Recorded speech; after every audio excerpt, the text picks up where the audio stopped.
সবাই নদী থেকে পানি আসছে, লার্কিও আসছে, তো সবাই ধরছে। তখন লার্কি মোটামুটি কমে গেছে, সবাই চলে গেছে, মহিলারা দুই একজন ছিল। তখন ও ফাঁকে দিয়ে কোন ফাঁকে দিয়ে লঙ্কর নিয়ে আসছে, কেউ দেখে না, ওর ফ্যামিলির কেউই দেখে না।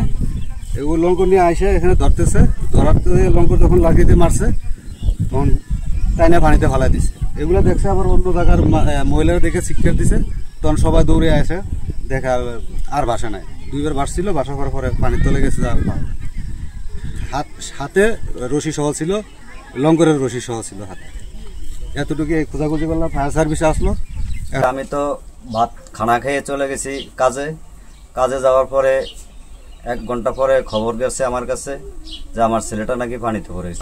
একজনের চিল্লান দিছে, বলতেছে যে একটা ছেলে পানিতে পড়ে গেছে। পরে ওর আম্মু দৌড়ে যায়, দেখে যে ওই পড়ে গেছে, আর ওরে দেখে নাই, কিন্তু মানুষে বলছে যে তোমার ছেলে পড়ে গেছে। টানা 7মবারের মতো বেস্ট টিস্যু পেপার ব্র্যান্ড হিসেবে স্বীকৃতি পেয়েছে বসুন্ধরা টিস্যু।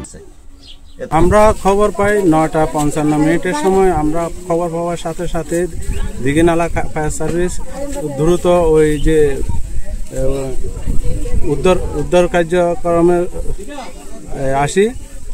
আইসা তখন থেকে আমরা প্রচেষ্টা চালানোর পরে আমরা যখন দেখছি যে আমরা পারতেছি না, অনেক নদীতে অনেক স্রোত থাকার কারণে আমরা চট্টগ্রাম কন্ট্রোলকে জানাই। চট্টগ্রাম কন্ট্রোল এবং রাঙ্গামাটিকে জানাই। রাঙ্গামাটি থেকে আমাদের ডুবুরি টিম আসে, আইসা একটা 45 মিনিটের সময় পৌঁছার পরে এরা কাজ করে। আধা ঘন্টার ভিতরে ওনারা উদ্ধার কার্য শেষ করে এবং ভিকটিম নিয়ে আসে।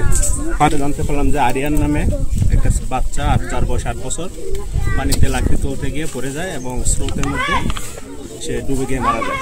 ফায়ার সার্ভিসের উদ্ধার কর্মীরা তাকে উদ্ধার করে পুরো আমাদেরকে লাশ বুঝাই দিয়েছে। আমরা স্রোতাল করতেছি, এ ব্যাপারে থানায় একটি অবহিত হওয়া হবে।